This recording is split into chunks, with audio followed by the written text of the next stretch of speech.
Hello guys, সবাই কেমন আছো? আমি অনেক ভালো আছি। চলে আসলাম আবার একটা নতুন ভিডিও নিয়ে। এটা আমি ফার্স্ট টাইম ট্রাই করলাম আইসক্রিম। ঠিক আছে, food ice cream, just only for লেবুর রস, একটু চিনি আর একটু বিট নুন, জাস্ট এই তিনটে উপকরণ, আর কিচ্ছু না। তবে বলে রাখি, তোমরা কেউ আমি যেভাবে ট্রাই করেছি ওইভাবে করো না, তাহলে আমার মতন তোমাদের আইসক্রিমটা বিফলে যাবে। এত কষ্ট করার পরেও আমি কোনো ফলই পেলাম না। কারণটা ভিডিওটা দেখতে থাকো, লাস্ট অবধি জানতে পারবে। ফার্স্ট যেটা দেখলাম, লেবুর খোসাটা ছাড়িয়ে নিয়েছি। ছাড়িয়ে নেওয়ার পরে আমি লেবুর দানাগুলো না বের করিনি, এমনকি লেবুর যে শিরাগুলো থাকে সেইগুলোকে বের করিনি। এটাই আমি সবথেকে মোস্ট ইম্পর্টেন্ট, আমার সবথেকে ভুল। ঠিক আছে, যে ভুলটা আমি ফার্স্ট করেই ফেলেছি। যাই হোক, করে ফেলেছি তো কী করবো, বুঝতে পারিনি এটা এরকম হয়ে যাবে। তারপরে তো আমি মিক্সিতে করেছি। মিক্সিতে করা নিয়ে প্রবলেম নেই, প্রবলেম হচ্ছে আমি যে দানা আর শিরা এই দুটো জিনিস ফেলিনি। আমি ওই সমেতই ওটাকে মিক্স করে দিয়েছি, ওই জন্য রসটা ওরকম গাঢ় হয়েছে। তাতে কোনো প্রবলেম হয়নি, কিন্তু ওটাকে আমি ছাঁকনি দিয়ে ছেঁকে নিয়েছি, সমস্যা নেই। ঠিক আছে, কিন্তু মেন যেটা হয়েছে ওটা পুরো হয়েছে কষ, একদম মানে সে কষের কোনো ব্রেক নেই, এতটাই কষ হয়েছে। আইসক্রিমটা লাস্ট অবধি আমি কী করলাম সেটা ভিডিওটা পুরো দেখতে থাকো, ভিডিওটা শেষ অবধি জানতে পারবে।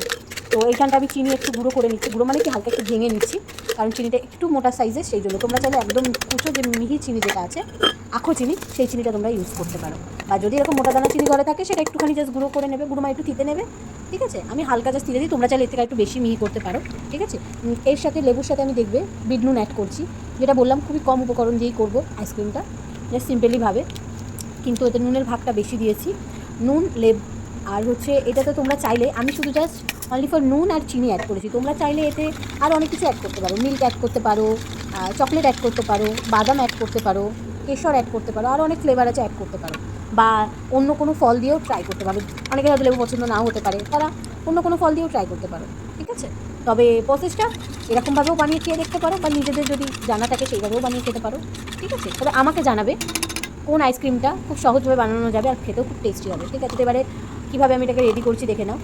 প্রথমত এটার মধ্যে আমি যে কন্টেনারে আমি আইসক্রিমটা রেডি করবো, সেট করবো, তো তার মধ্যে একটু বিট নুন দিয়ে দিচ্ছি। ঠিক আছে, বিট নুনটা কেন দিয়ে দিচ্ছি বলেই দিই। আমি ওই যে দানাটা আর শিরাটা ফেলিনি, তারই এটা মানে ফল।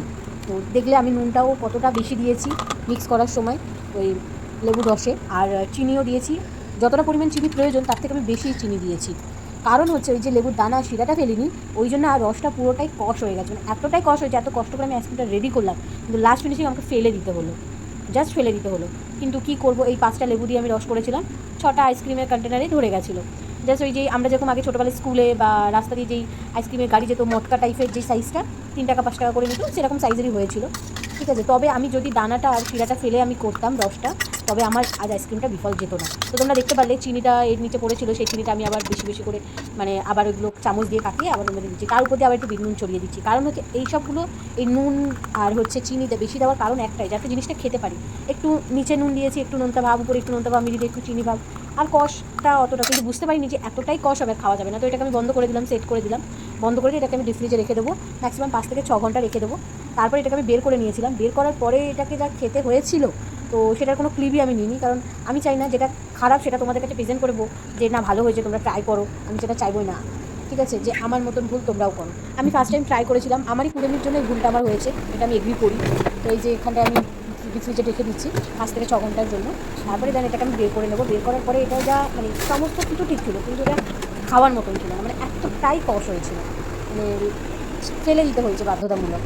খুব খারাপও লাগছিলো, ফার্স্ট টাইম ট্রাই করলাম, সেটা পর ফেলে দিতে হলো, খেতে পারলাম না, খুবই খারাপ লাগছিলো। এই যে 5-6 ঘন্টা পরে এটাকে আমি যখন বের করছিলাম, কত সুন্দর করে সেট হয়েছে।